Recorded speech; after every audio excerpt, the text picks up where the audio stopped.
So we'll go through the estimate again. Before we do that, I just want to review a couple of things. We talked about changes in principal and changes in estimate. Now, we have a change in principal, it's generally retrospective. Change in estimate is prospective. So let me look at this in a little bit different angle. Let's take a look at what falls under a retrospective change. So we know that retrospective means that all prior years are restated, so as if the new method was always used. Prospective means that you will make the change this year and it goes only into the future, no prior periods are lost.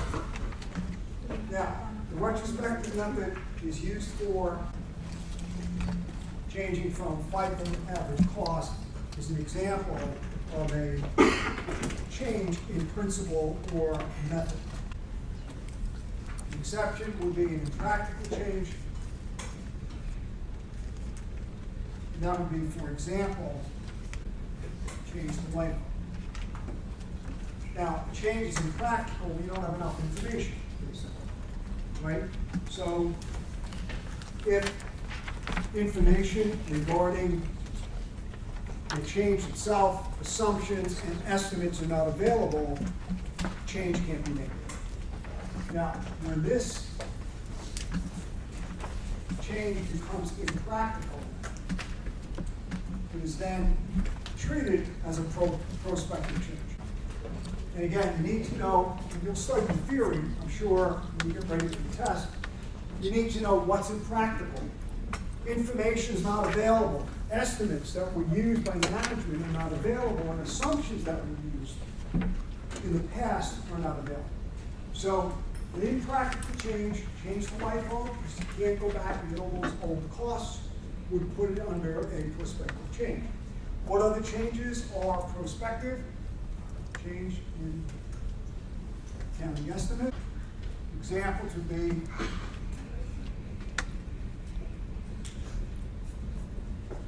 a useful life of property, plant, and equipment would be an example. Change in depreciation method is prospective, and impractical changes in principle. Right, so that's how these line up. We're going to talk about the disclosure again in just a second, but that's how these line up. So, from the theoretical standpoint, conceptually, changes that are considered extremely significant are typically changes in principle or method. And you can only have an exception if it's impractical to retrospectively apply. Prospective changes in estimate, are not considered as significant, and as a result, will only be accounted for on a prospective basis. Here are the change and going forward. Changes in estimate include useful lives of plant assets, bad debt. Estimates, changes in depreciation method are prospectively applied, and impractical changes in principle. And we'll talk to you a little bit, again, going to go over those disclosures with you as well. So now, let's go through this example one more time. By the way, I know Chris had a good question before we started about where do changes apply, including discontinued operations. All of these go back to the beginning of the year. So no matter when you decide to make the accounting change, no matter when you decide to dispose of a division or a component of an entity, it all goes back to the beginning of your fiscal year. And generally it will affect the entire year, except of course if you sell the division or if you do something to change this asset, like sell it. So it's the same concept. So they both go back to the beginning of the year. All right, so I want to go through this example with you one more time. Here's an example of a change in estimate. And again, when we do the review, again, I realize a lot of you work during the review session, but when I do the review session online on Sunday, I'm going to cover all the problems I gave you, sample problems. I'm also going to do some others as well. I've got some self-assessments here. I've got them online, but I'll hand them out again here if you want to get a hard copy. And we'll cover a few examples like this. So here we have Adelaide Manufacturing Company, which is going back now on page 3. And They have a plan asset that they acquired for $1,000. They straight line that asset over a 10-year period, so the depreciation is $100 per year. So now, after 6 years, after $600 of depreciation has been taken, you know, without, I don't think you need to see this, but here's the machinery. 1,000, and the accumulated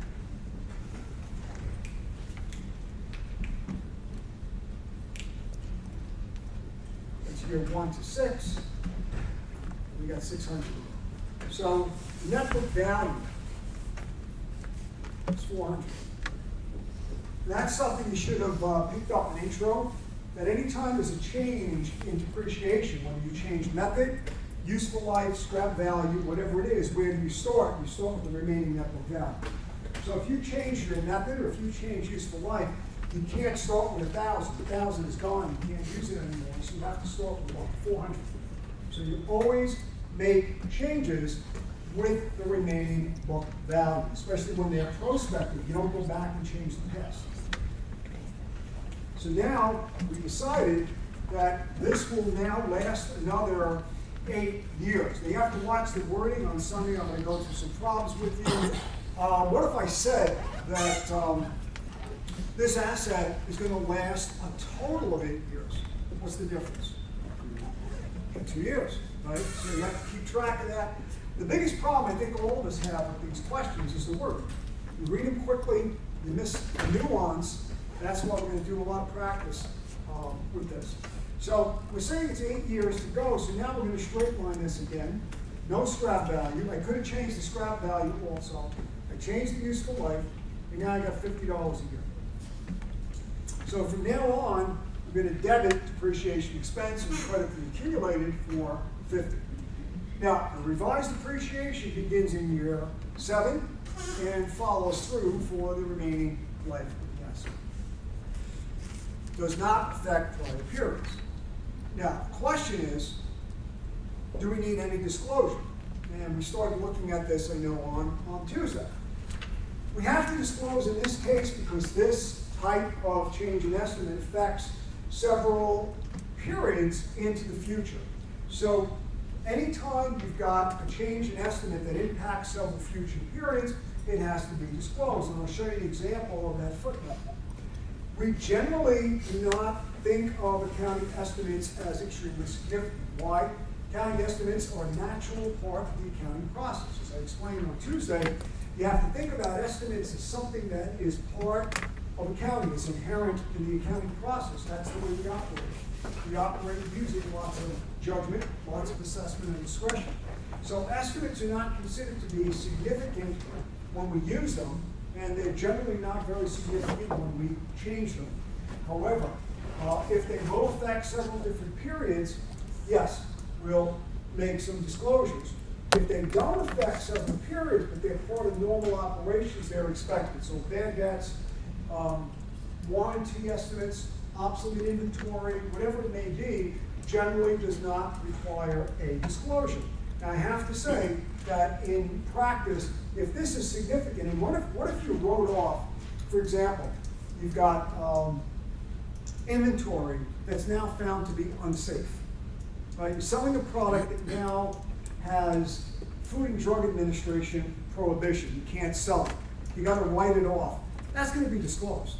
Right? That is not a normal, it's a significant or a material event, not really part of what you would think of as normal operations. So this should be looked at with exception. Remember we said at the beginning of, after we finish chapter 4, everything we look at, we have to look at with professional skepticism. So you just can't say, oh, you know what, it's normal operations, inventory obsolescence, I don't need to disclose this, or bad debt allowance, I changed my estimate, I don't need to disclose it. What if it's got a 20% impact on net income?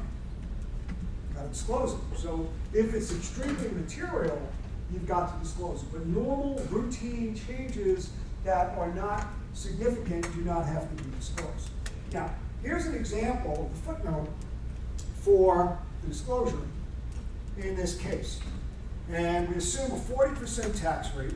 So In the footnotes to the financial, in order to restore comparability, once again, that's the key factor we're dealing with here, we're going to tell you that because the company made significant improvements in repair and maintenance policies, we've now determined that the useful lives of our assets will be extended. So we extended the plant assets effective January 1st, and again, getting back to your point, I could have made this decision on December 31st, and believe it or not, I could have made this decision on February 1st in the following year, as long as I didn't release my financials.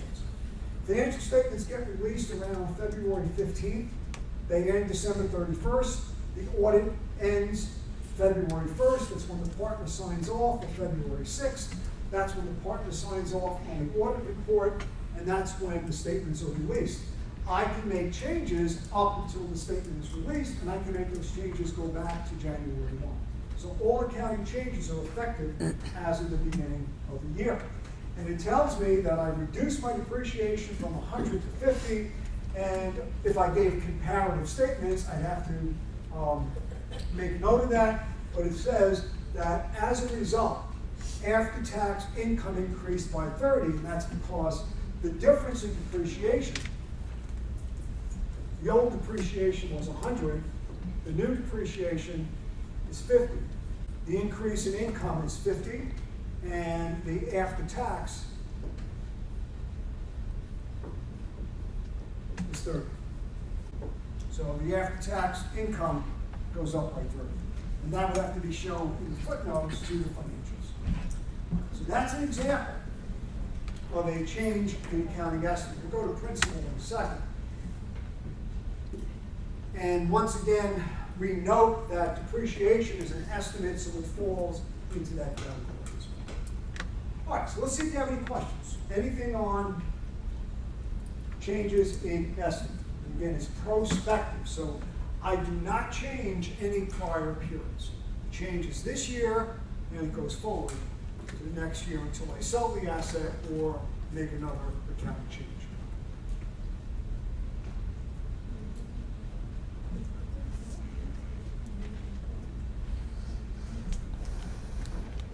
All right, so disclosures.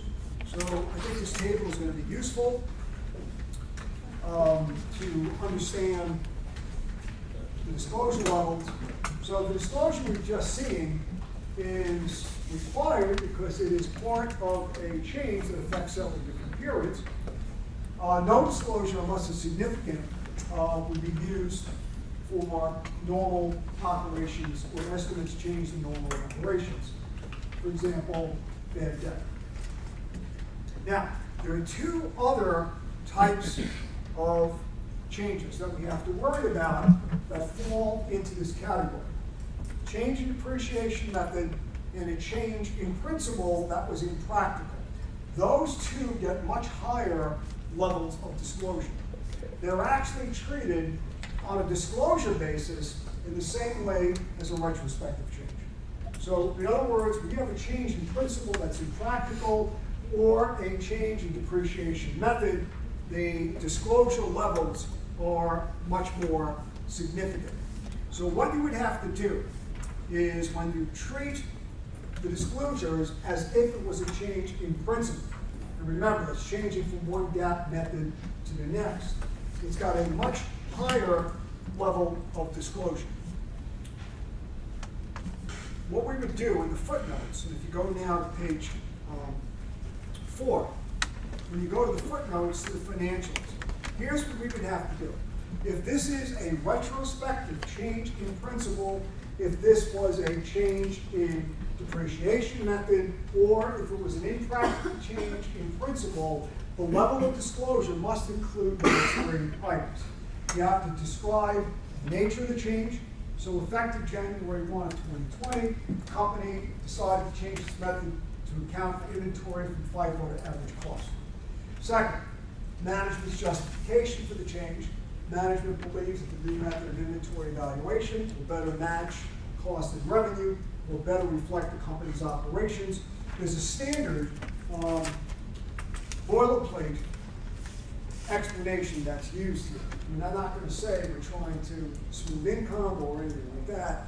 this is going to tell you it better reflects operations, it's more likely to directly associate costs and revenue, it's more likely to match costs with revenue, whatever that may be. And finally, the effect of the change on net income. So we would say that net income after tax would have been a certain amount higher per share if the old method was still used. And once again, this disclosure is not going to help you with predicting value. It has relevance in terms of comparability and maybe some materiality, but it has no predictive value. Because that new method would not be available. So this is the level of disclosure you would need in a retrospective change. Also, it would be needed for changes in depreciation or in impractical change. So the level of disclosure is much higher or much more detailed. Now, let's take a look at an example of a change in accounting principle or method. And this is going to be the universe of what you're going to be looking at for this course. Now, obviously doing this, if we did it back in chapter 21, the reason why I'm doing it here is because 99% of the time, you never get to that chapter in intermediate 2. So that you don't see error corrections, you don't see accounting changes. So this is a good time to do it because we're looking at the income statement. And this change in principle will be limited. So based on your knowledge base coming into the course, we have to limit this to only inventory. I mean, there are throughout this course and all the other courses you'll take in the accounting curriculum, there are hundreds of different accounting methods that we could have inserted here. But we're going to use inventory. So we're going to say that, let's assume that Austin Company changes from FIFO to average cost. It's going to change from FIFO to average cost. Now, the first question, drawing back on your existing knowledge base, is, in a period of rising prices, what cost of goods sold is higher? In a period of rising prices, so let's say you've got inflation, or at least prices are increasing in our industry. So what would give you the highest cost of goods sold? What method? It's the highest inventory.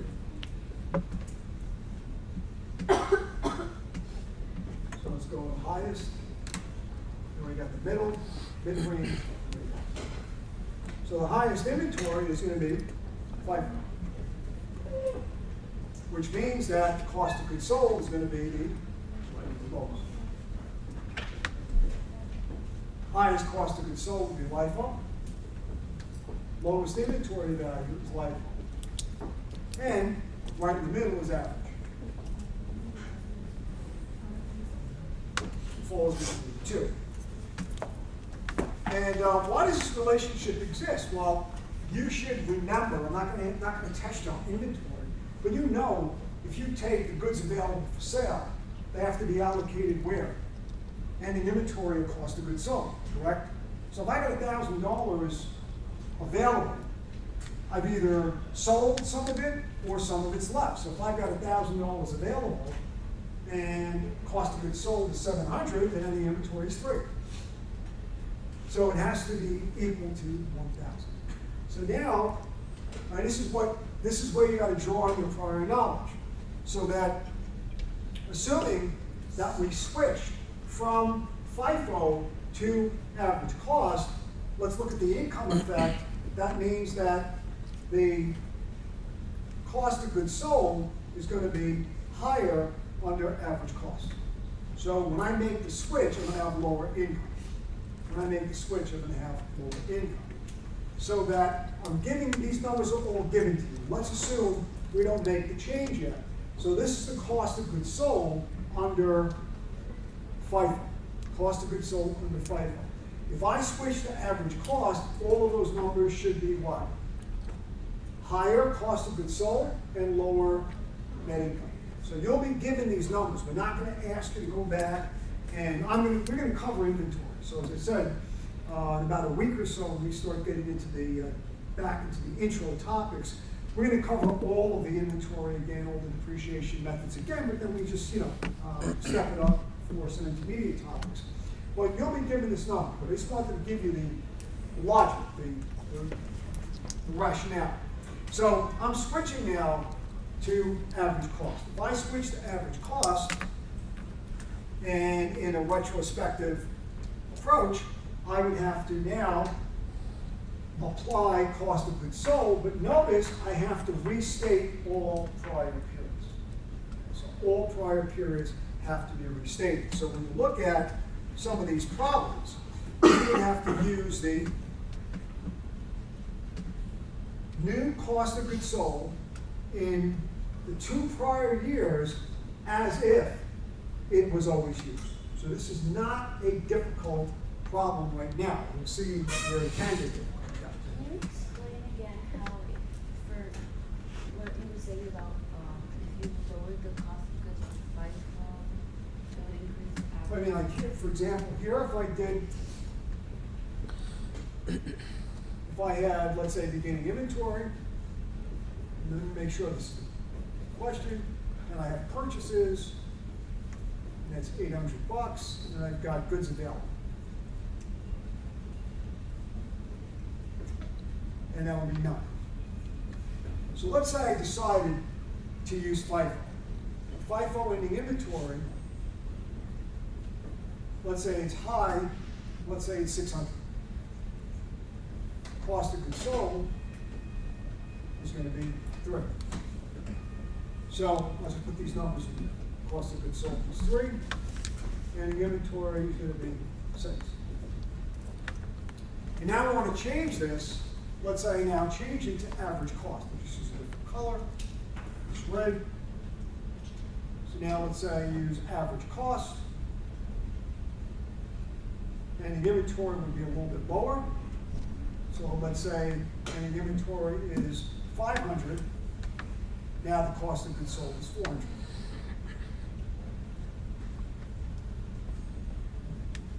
So ending inventory and cost of goods sold always have to equal what? Goods available. It has to equal the goods available. So the more I assign to ending inventory, the lower I have in cost of goods sold. And the more I assign to cost of goods sold, the less I have in ending inventory. So in this case, we're saying that if you switched from FIFO to average cost, your cost of goods sold is going to go up. Now, I would give you those numbers. I'm not going to ask you to calculate them for this exam. There are going to be exams where you have to calculate inventory, but not this one. So you would just need to know to apply this retrospectively. Some of the problems will say, just give us the gross profit. Some will say, here are some operating expenses. We want the net income. You'd have to tax affect that. So these problems are not that difficult, at least yet. So let's just stop here and see if we have any good question, but do we have any others? Any other questions? So you'll be given the cost of goods sold numbers or the inventory numbers as well.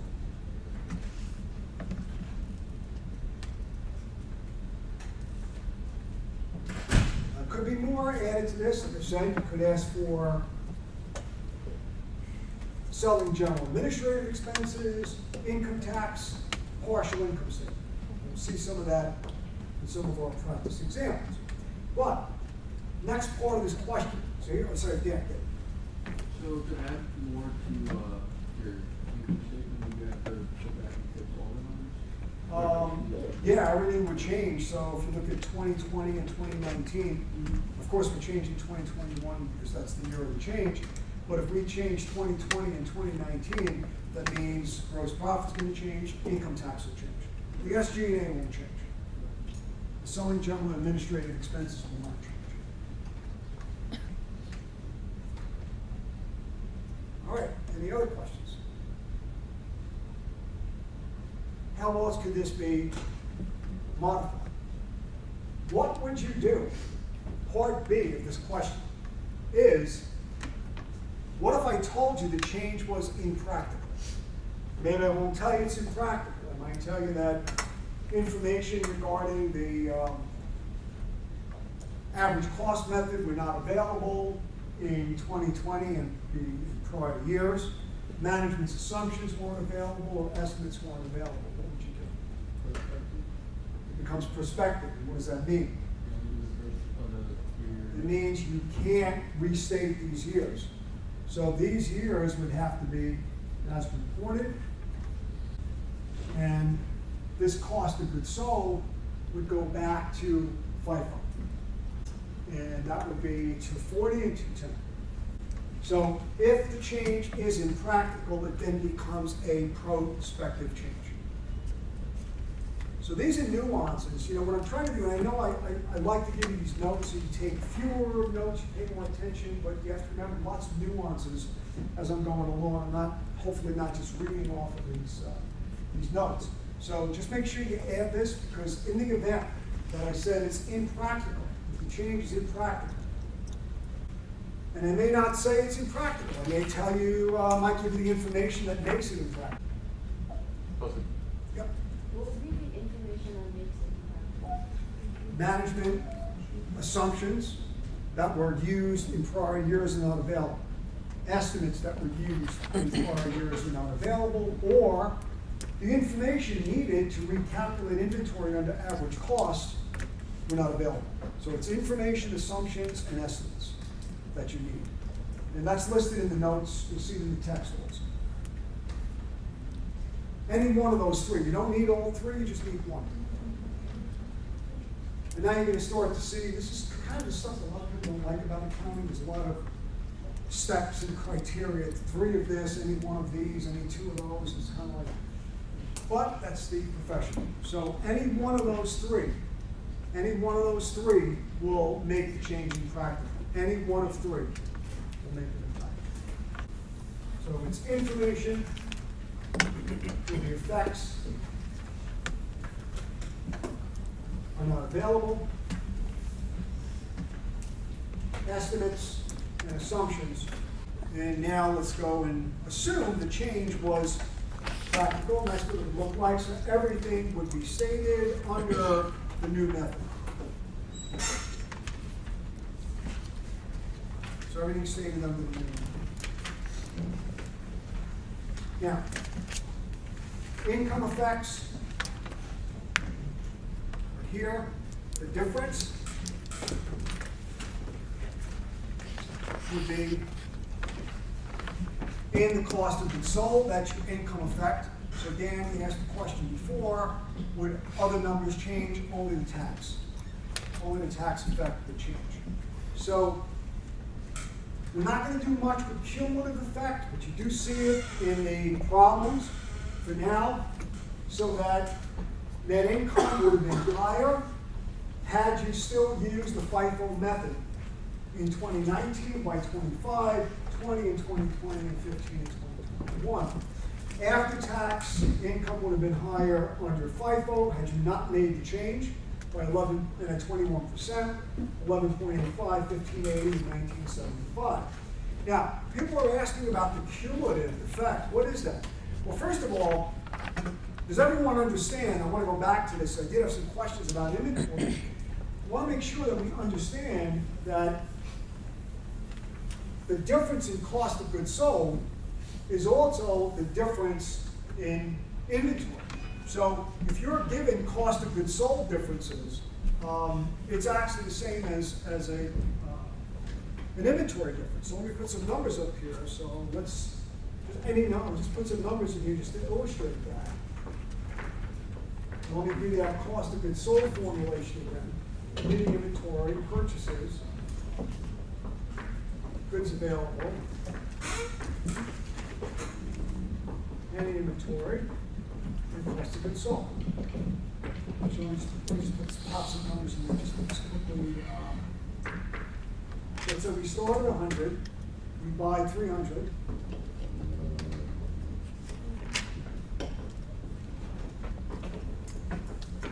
And let's say the ending inventory in the FIFO is 200, and let's say it just happens to be 150. So let's make it 50.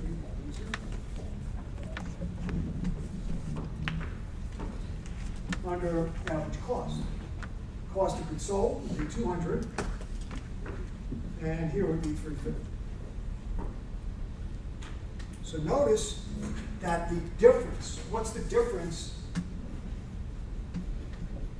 in inventory? What's that difference? 150, right? And what's the difference in cost of goods sold?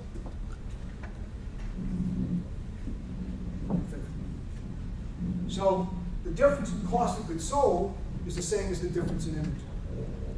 So if you have inventory numbers, it's the same as getting cost of goods sold numbers if you want the change. So it's exactly the same. So in here, if I gave you inventory numbers instead of cost of goods sold numbers, it would be the same thing. Those are the differences. Now, a lot of people ask me, what is a cumulative effect of the change? You would just add up all the years that were restated or included in this amount. So the cumulative effect is generally up to, but not including the year of the change. So the cumulative effect would be here. And I can even ask, or sometimes the problems ask for a cumulative effect for the entire period, but typically, cumulative effect is up to, but not including the year of the change. So here, pre-tax would be 45. That's the cumulative effect. Net income is going to be lower by 45. All right, so what the cumulative effect is, let's say that you only provide one balance sheet let's say you only provide a balance sheet for 2021. Before you go in there, your inventory's got to be restated. So essentially what's going to happen is that if you look at your balance sheet, let's just use pre-tax for an example. In the year of the change, 2021, the inventory, before we even account for inventory in 2021, the inventory's got to be adjusted, and the balance is going to be in retained earnings.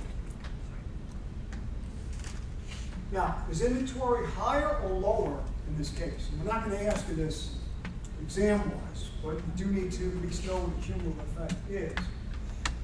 On the balance sheet, for the first, let's say I present 2021, and these are the beginning balances. Now remember, I have to restate all of my financial statements as if I always used average cost. I mean, this is literally destroying all the FIFO records as if they never existed. You would go into the T accounts, change them all to average cost. So if you use average cost, your inventory at the beginning of 2021 would have been lower by $45. So let's just do this pre-tax. So I'm going to have to reduce inventory by $45 in order to get it to the average cost basis. So what this does, it adjusts the inventory from FIFO to average cost. And it would have been higher cost of goods sold, and it would have lowered income, and as we know from the diagnostic, income gets closed where? Retained earnings, so that's why you have to adjust it here. And basically the entry would debit retained earnings and credit inventory if you're making that entry. I have a question, like for the after-tax income thing, are you like pretending that you paid a different amount of Yes, taxes? you do. That pretending is known as deferred taxes. You'll see that next semester. What we do, and that's why we want to get into the tax side of it, because it gets, oh, it's good, no, I'm glad you asked it, because what happens in accounting, we create a tax by ourselves. It has nothing to do with the government. So we're going to say that, well, now that I'm using average cost on my books, I actually pay more tax than I should have. Because I'm using FIFO, let's say, for tax. Or I might be using a different method for tax. So we'd have to factor it in. But it's a real good question. And you are pretending, in a sense, that's what deferred taxes are. We sort of, accountants assume that we account for taxes on a GAAP basis when they're on a IRS code basis. Yeah, exactly. Yeah. So this line of the 21% applied for all fees? Yeah. It assumes that, and the tax rate could have changed. We probably would have to put the exact tax rate here for each year, but it assumes it applies to all fees. If you're given a tax rate, it's going to apply to all fees. But that is the cumulative effect. So I did get a class policy and I wanted to answer on it from someone here, but I did want to answer that question. So that is the cumulative effect. It is the way to get inventory to a method that was presumed always existed. Always existed. And an income number that would have always existed, and therefore your prior years would have to be adjusted. So now you go back as far as you can and take away all the FIFO information and create the average cost information. So I'd rather not do it tax-wise, but you're absolutely right, tax effectively. We'd affect the tax payable with something called a deferred tax. So our make-believe tax is kind of like the deferred tax. So for example, if you use accelerated depreciation for tax purposes and straight line on your books, you're going to pay less tax today, but eventually you know that they reverse, so you'll pay them later. So we create a liability now that doesn't exist. The government's not going to go after you for the money. We're going to say, even pension, for example, if you put money in your pension plan today, you pay less tax, but you're going to pay it when you pull the money out later on. We do not wait for you to take the money out. We assume that you're going to pay that liability and we create it now. So that hypothetical tax is the deferred tax. So that's what we'd have to do. It gets a little complicated, so I'm going to stay with the pre-tax number. But to answer the question, I wanted to spend the time on it, had a question on cumulative effect, that's what it is. It's up to but not including the change, typically. Now, on a problem for homework, you might be asked to do it for the whole period, that's fine. But it's usually up to but not including the change. All right, so that is it. So when we, before we leave, I'll hand out some sample questions. But if you looked at the announcements I'm making through Blackboard, you've got an exam outline, 2 problems. One is discontinued ops, the other is going to be an accounting change question. And they're both equally weighted. I'm going to be honest with you, one takes a little bit longer than the other, but I'd rather equally weight them because you never know what you have mastered and what you have. So if I made one of the problems significantly more points and you just happen to not get to that when you study, that would really be a big hit on the grade. So we're going to keep them equal. All right, if you have any questions on, this is it. We're going to do a little bit more that comes up in a second in the next module. That's theory only, but mechanics, that is it. Yeah. For business purposes, would you suggest reporting the changing income as a percentage? It will be, yeah. It will be in some of the footnotes and management's discussion and analysis would have that percentage as well. You will do both. You have to show the numbers. So I would have to show that income after tax would have been higher by 11.85 million, and then they might say that's 30% of income or 5%. Do companies usually change the quarterly statements in between? Yeah, it's another good question. So if I make my accounting change during the year, let's say I make that change in the 3rd quarter, it goes back to the 1st quarter. So when I issue my 3rd quarter statements, the first 2 quarters are restated. But what about the quarters in like 2019 or 2020? Those are not re-released. To my knowledge, those are not re-released.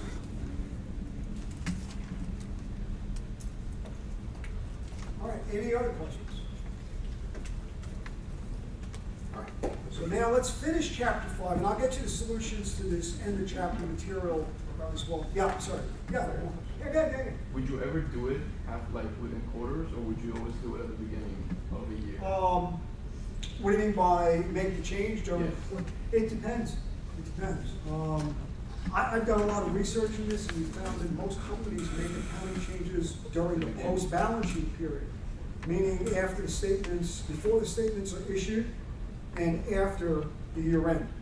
So most accounting changes, and I got this idea from my own experience watching my clients, anytime they made changes, they typically made the changes after year end, but before the statements were issued. Now, most of them, not all. So I would say if that trend still continues, yeah, you can So see it would be easier to do it at the end of the year. Yeah, because you know why? At the end of the year, you're able to look at your results for the entire period. Right? You'll know whether or not you want to make the change. Now, sometimes the changes could be predicated on sort of what I would call a slam dunk. So you got a lower tax rate right now, maybe you wanna do something that's gonna, be an income reducer, a higher expense or change of method, because you know your income's gonna be saved, so to speak, by the lower tax rate.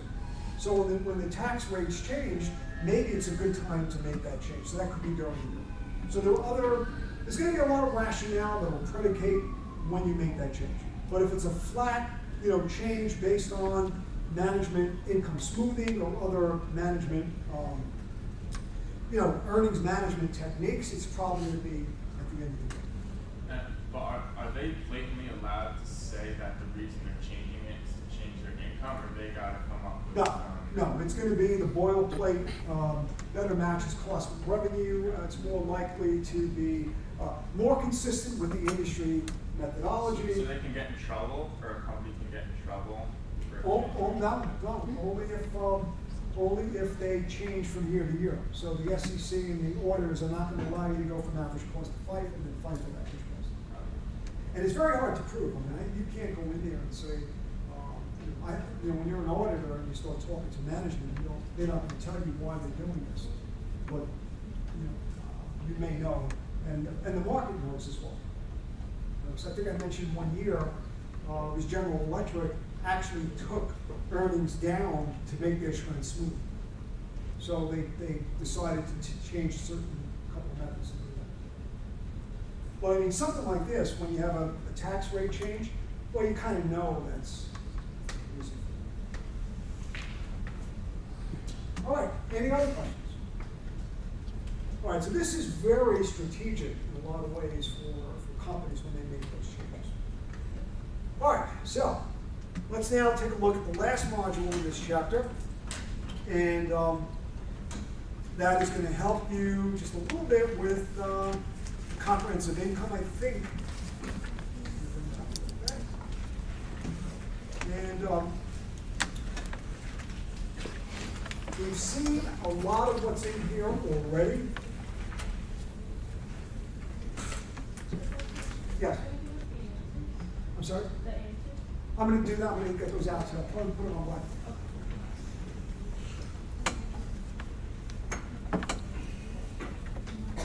All right, so what we want to do here is just take a look briefly at the statement of changes in stockholders' equity. Another type of adjustment that's sometimes called an accounting change is prior period adjustments. I want to take a very brief overview. We've seen enough of comprehensive income. I just want to be sure we're clear as to what it's all about and the reasons why it is not on the income statement. So we know that a statement of retained earnings will include net income, dividends, or net losses. But one of the things that you may not know about right now are prior period adjustments. So let's talk about that at this point. Prior period adjustments are primarily error corrections. These are corrections of the errors that were made in previously issued financial statements. When you correct an error, the adjustments are not to be reported on the income statement. So if you find you made a mistake 5 years ago, you're not going to adjust net income for the current or even 2 years prior. The 3 years you show on the income statement will not be adjusted because this error correction has nothing to do with operations. So are you essentially saying that if you made a mistake or some sort, or if you didn't maybe miss the number or something like that, you wouldn't fix that same mistake? If the mistake was made this year and you found it, you'd correct it. So I'm talking about adjustments. 3 years, 4 years ago, you find that you made an error. That error needs to be corrected when you find it, but that could be 2 to 3 years, 4 years after you've released the statements. Sometimes statements are reissued if the error is corrected quickly enough, but if you don't find that error quickly enough, you'd have to treat it as a prior period adjustment. And a prior period adjustment flows through retained earnings. So if you notice, the prior period adjustment is a correction of an error that will be an adjustment to opening retained earnings net of tax. Why? Because if you made an error, let's say it affects your income statement, that mistake would have been flowing through what statement? The income statement. It gets closed where? Retained earnings. So all prior period adjustments are reported as adjustments to opening retained earnings net of tax. And if you have comparative statements, it would be retrospective. Now, this is not necessarily considered an accounting change.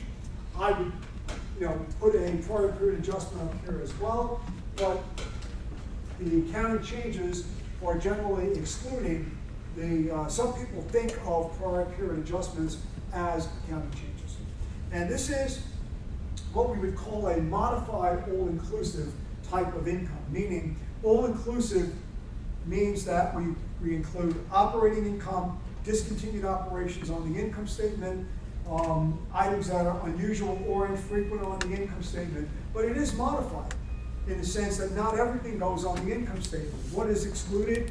Comprehensive income and what else? Prior period adjustments. So not everything goes on the income statement. Prior period adjustments and comprehensive income is excluded.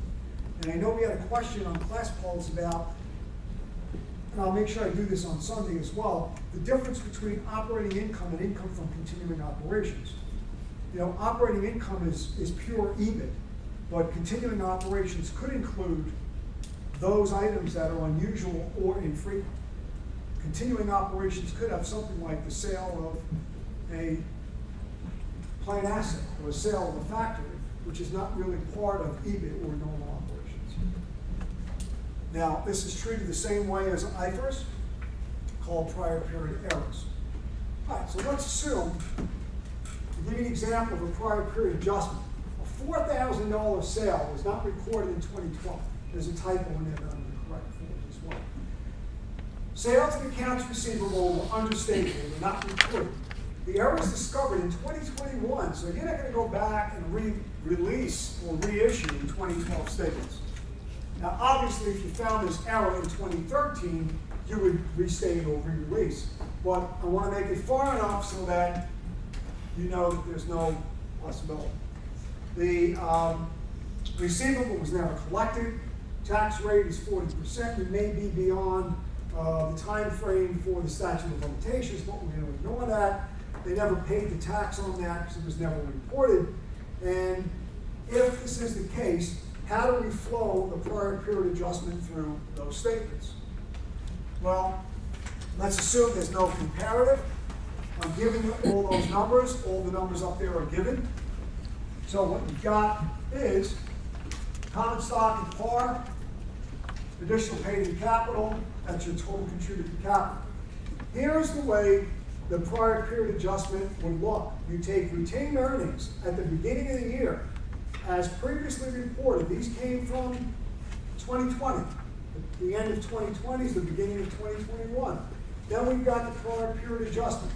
In the event that this transaction was recorded, it would have been closed to retained earnings. So you now take the 4,000, take the 1 minus the tax rate, or the tax rate would have been 16, so you would have 4,000. I'm sorry, the tax would have been 16. The tax on this would have been 1,600, and the after tax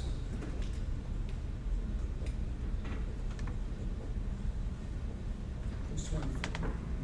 So you add the revenue that was not reported after tax back to retained earnings, and this is what retained earnings would have looked like had the error not been made.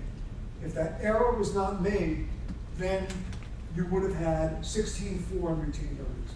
And then the rest of this is just giving you the net income minus the difference.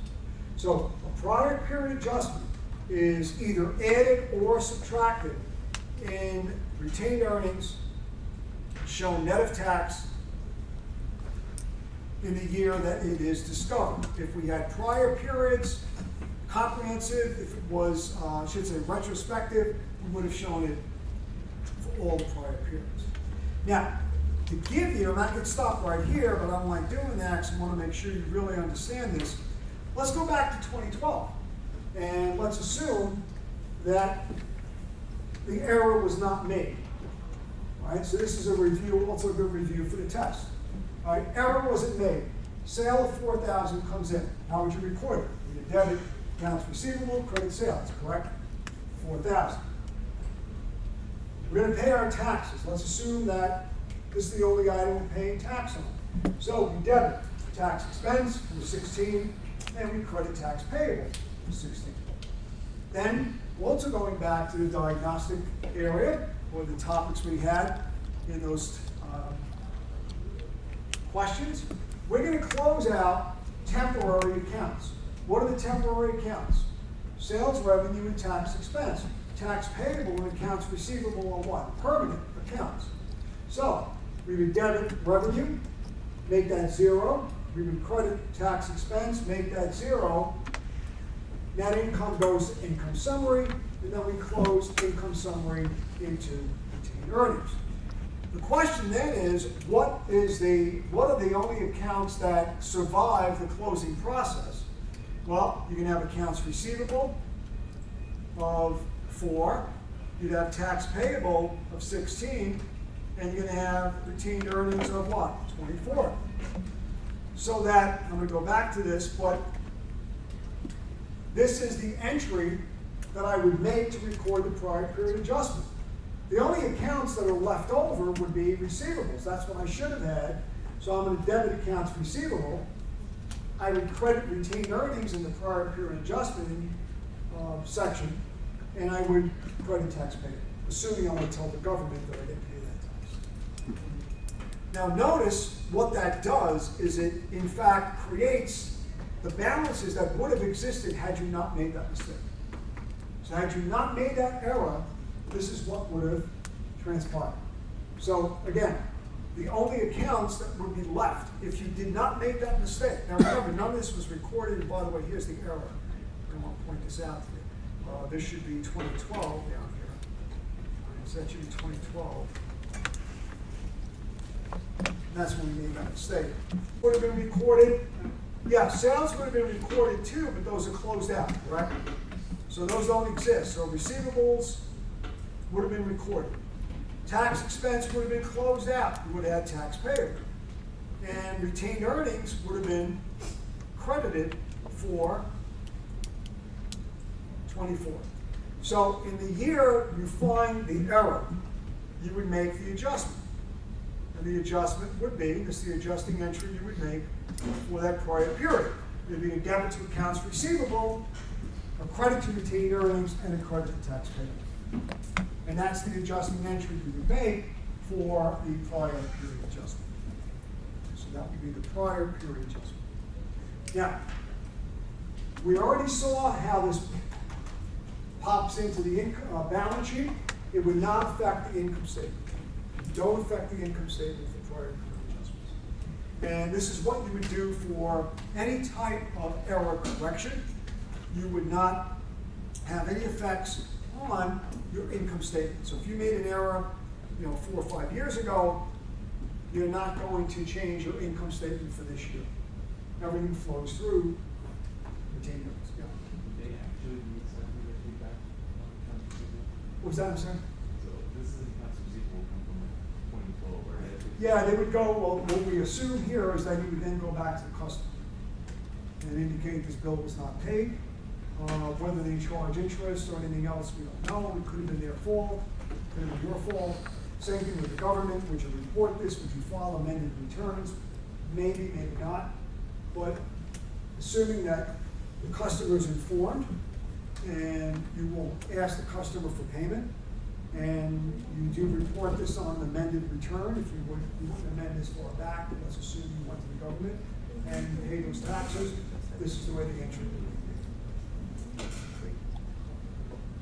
So that is a prior period adjustment, and that's the way you would handle error corrections. The reason why I wanted to bring this in is because the CPA exam does have lots of questions on error corrections. So, and I know we don't get to this chapter, I just wanted to give you some exposure to that. The prior period adjustments are definitely part of this chapter. All right, so the last thing I want to do here before we start looking a little bit at 6 is just comprehensive income. I know we've said enough about this. I just want to show you a couple things on this before we leave it. And that is, we know that comprehensive income would be all changes in your wealth except for transactions with owners. That would include any investments or distributions to owners. just to review, we know that comprehensive income is the sum of net income plus other comprehensive income. We know that net income gets close to retained earnings, and we know that other comprehensive income is close to AOCI, which is accumulated other comprehensive income. We also know that net income includes revenues, expenses, gains, and losses. We've seen that from both continuing and discontinued operations. And currently, you should know what goes into comprehensive income. Comprehensive income currently consists of the following. It'll be shown net of tax. The tax could be on each individual item or in the aggregate. First are unrealized gains and losses on portfolio of what they call available for sale. They're not traded every day, they're just held. This is only, and I should add this in here just to be sure,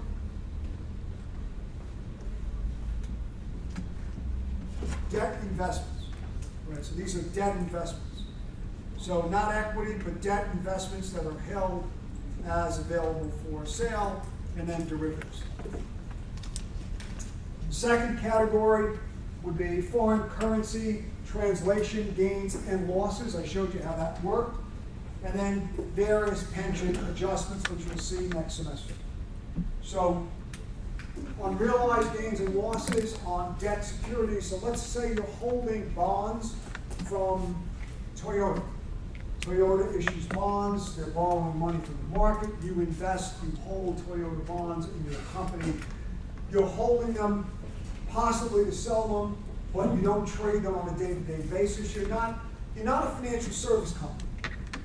Now, we mark them to market. Remember we told you that we use fair value accounting for certain assets. So you will mark these securities to market. So when the value of the bonds go up, you'll record an unrealized gain and write the bonds up in value. When the value of the bond investment drops, you'll take a loss that's unrealized and you'll write the investment down. The problem is this will not go into net income. Same reason why pension adjustments and foreign currency will not go into net income, because you don't expect to realize them in the short run. So in other words, you don't expect cash very soon, so therefore we keep them off of the income statement. Actually, the reasons, and we'll look at those in a second, the two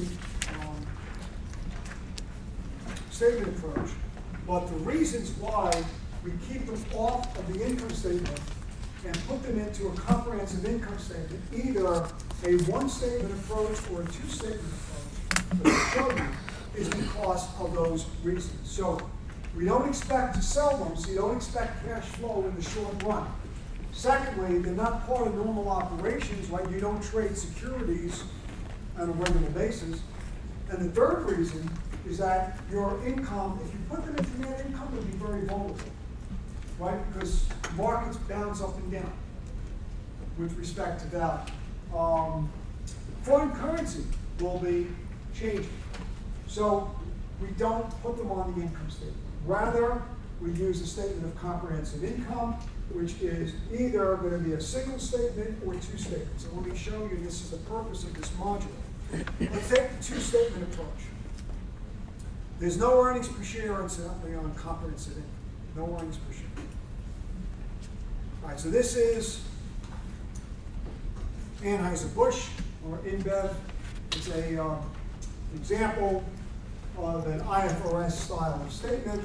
But you notice that they have their income statement. This is a two-statement model. The income statement is separate. So their profit is 11,302 and 16,581.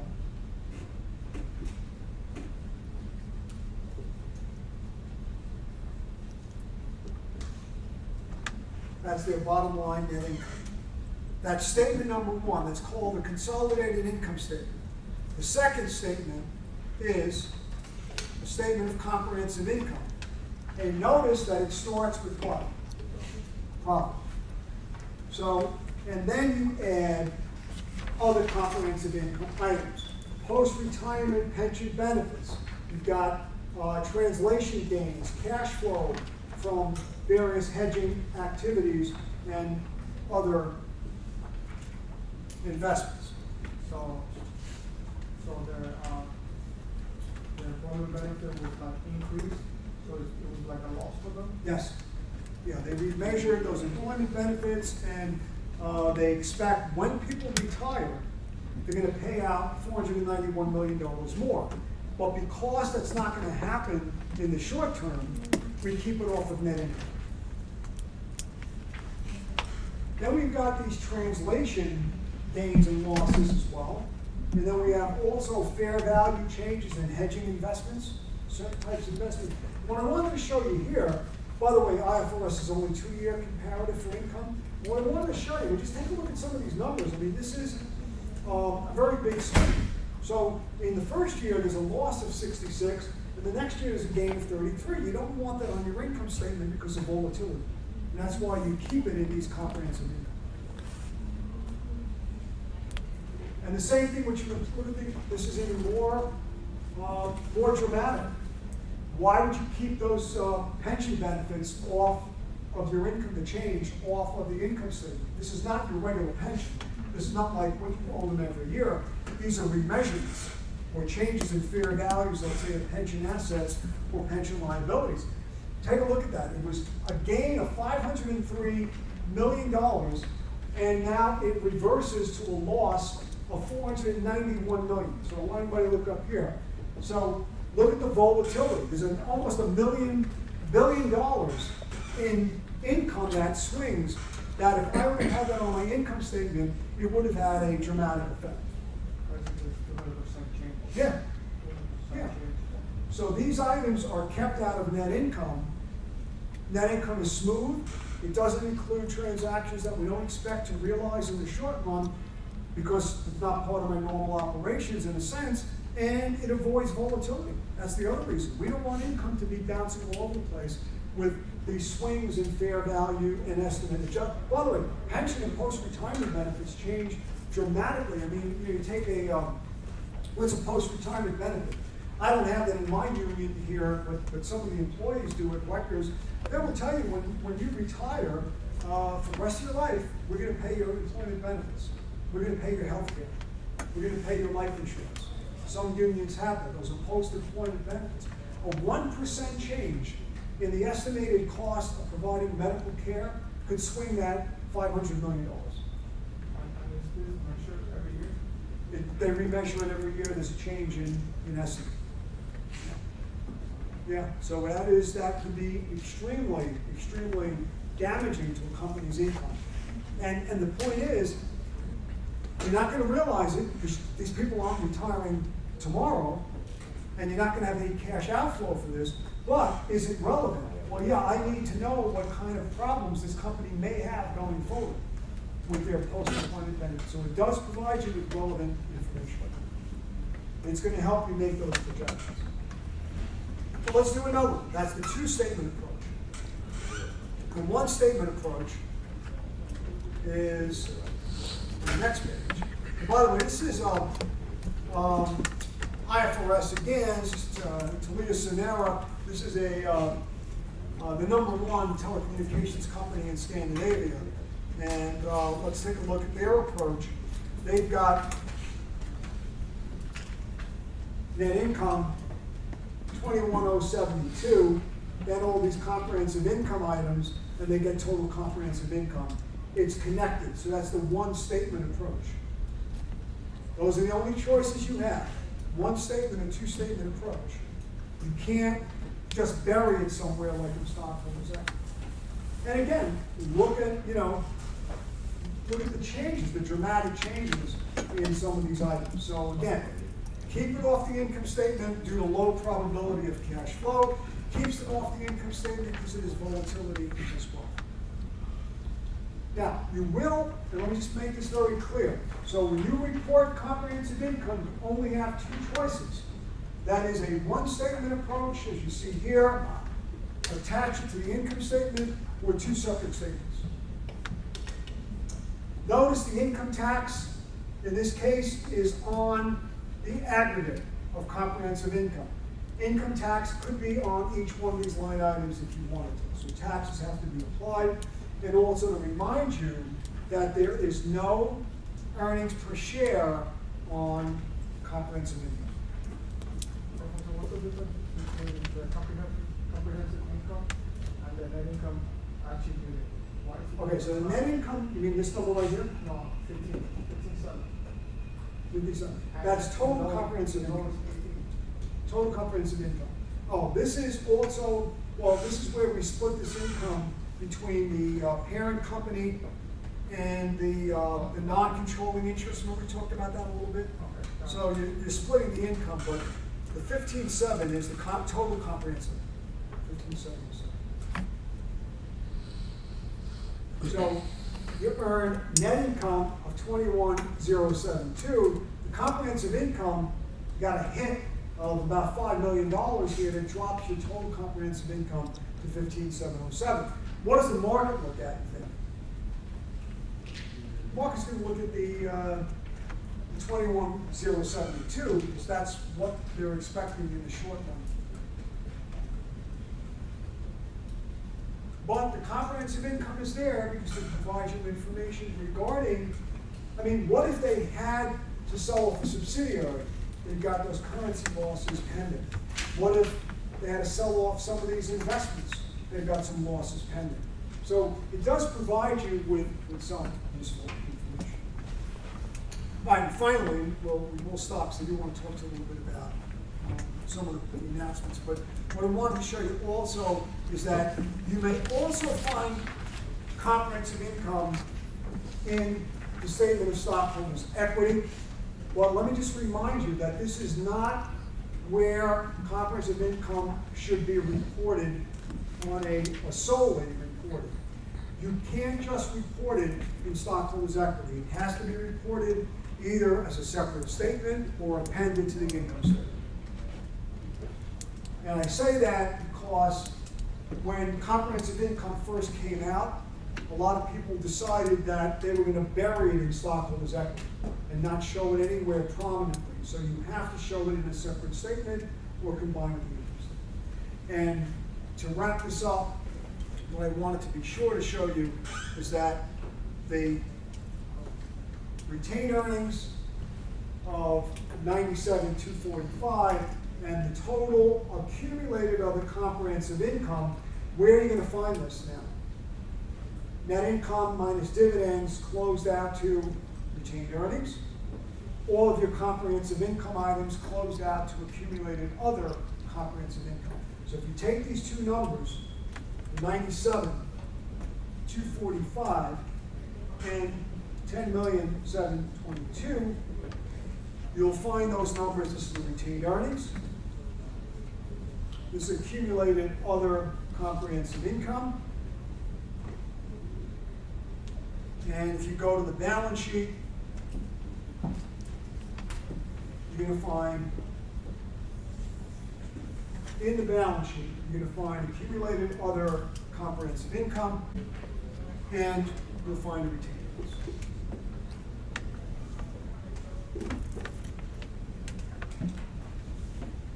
All right, so that's the end, and I wanted to make sure we cover this module for theory questions.